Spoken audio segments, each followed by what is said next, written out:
Fantastic Four is the latest superhero movie from director Josh Trank, who you may remember from doing Chronicle a few years back. And this one stars Kate Mara, Miles Teller, Michael B. Jordan and Jamie Bell as the Fantastic Four themselves. There's been a lot of negative buzz about this movie, a lot of rumours coming out from production. Apparently Josh Trank did some bad stuff, apparently they had to do loads of reshoots, and people were worried that the final product would end up less than good because of it. Regardless though, a lot of people, me included, were still hoping we'd get something much better than those films from 10 years ago that weren't that great. So was the film good? Well, before I get into it, I just want to show you something. Look at this. This is my Cineworld Unlimited card. What does this do? Well, it means that whenever I go to a Cineworld cinema, I get to see movies earlier in unlimited screenings, which Fantastic Four happen to have one. I also get to see movies for free. And why am I showing you this? Well, because it means I got to see Fantastic Four about 2 days earlier than it's released here in the UK. Why is that a good thing? Well, that means it's going to be 2 days quicker for me to forget it. This also means I didn't have to waste a single penny watching this garbage,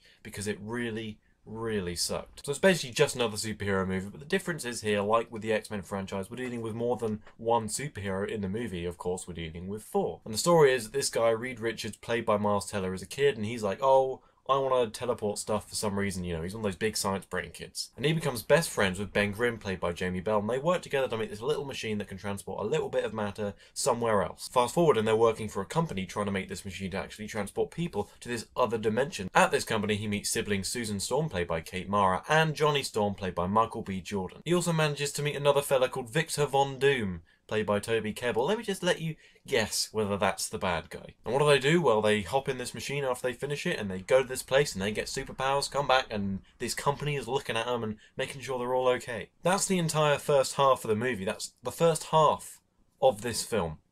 The first half. You might cry spoilers, but what have I just told you? I've told you that the Fantastic Four get superpowers, and that takes half the movie.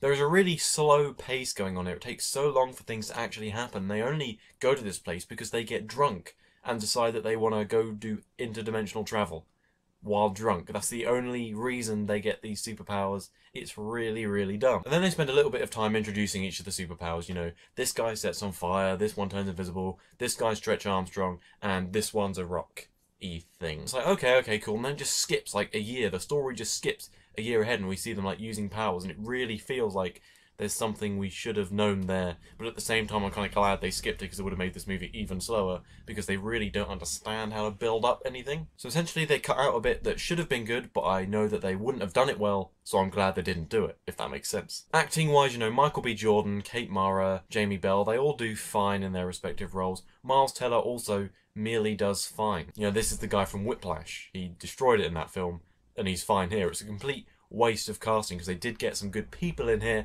and it just doesn't go anywhere. In that regard, it's all okay, but the movie's pretty poorly paced, it's poorly written, it's tonally all over the place, so they just don't get utilised well. A massive problem with the first Fantastic Four movie, not the 94 one, the 2005 one, is that they have these superpowers and they sit around moping and talking about them and not actually using them. They have no reason to. They don't just go around saving the day. They just work on trying to get rid of them, and that's not really what I want to see. And I was hoping this movie would do that, you know, differently, actually have them using them, and really, no, they don't. I mean, we see them using them in controlled environments, you know, learning to, but that's not interesting. That's origin story stuff. That's not really what we want to see, or at least not for very long. The only stuff we really do see is Ben Grimm as the Thing going into battle, and you can kind of see that through cameras. It's not really up close and personal, not really great action. It's kind of like a little peek at what they can do, but it's really underwhelming. And I mean, even though it's overlong, the first half of this film is fine, I guess. It's okay, it gets the job done, it was alright to watch. It just reeks of, I really want this to be moving a lot faster than it is, because I actually want to see stuff happen. You know, that's all okay, but then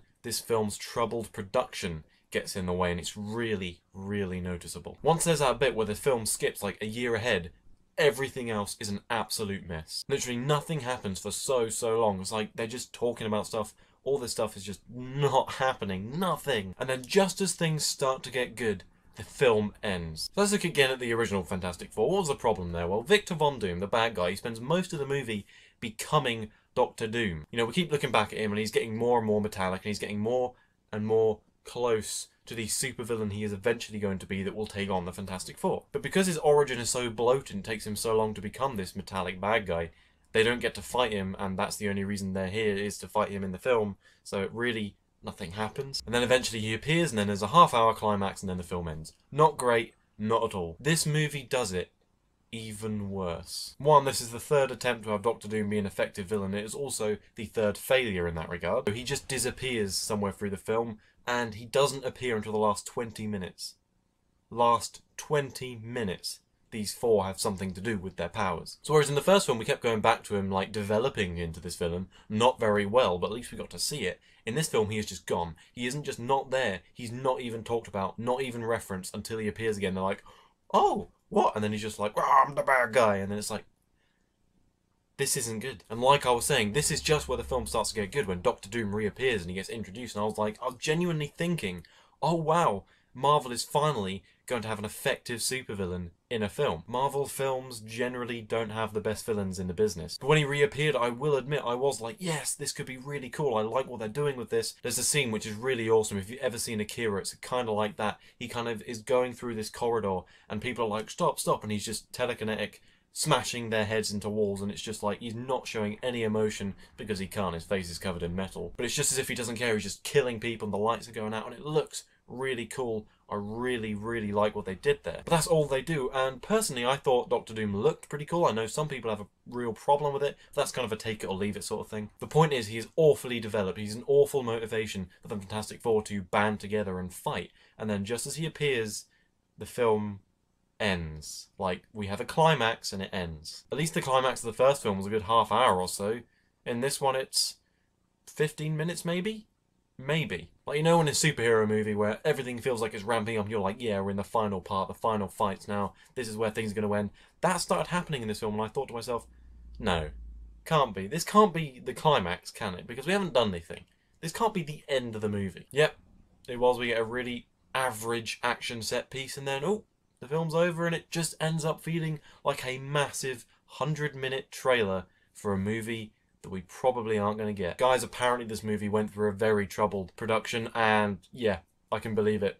This is really bad. All in all, it just feels like during this film, nothing happened. Even less than in the first film.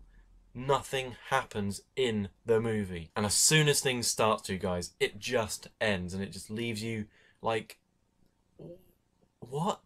That's it? That's all you're going to give us? Right. And because of that, I'm going to have to give Fantastic Four a 4 out of 10. How fitting. I mean, say all you want about the first two films, but at least they had some humour which kept them relatively entertaining. Relatively. This film doesn't have any of that. The humour just completely falls flat. It's just a bad film that is absolutely no fun to watch. But guys, that's it from me. I urge you not to watch Fantastic Four. Don't give them any money. But if you do see Fantastic Four, let me know what you think. Do you agree with me and you think it's actually an awful film, or do you disagree and you think it's way better than the first two movies and is actually a great film in its own right? Whatever you think, comment below because I'd love to hear it. Also, if you like this video, please like and favourite using the buttons below. You know what to click. And if you really like this video and you want to see more, please subscribe because it helps me so much more than you know. But thanks again for watching.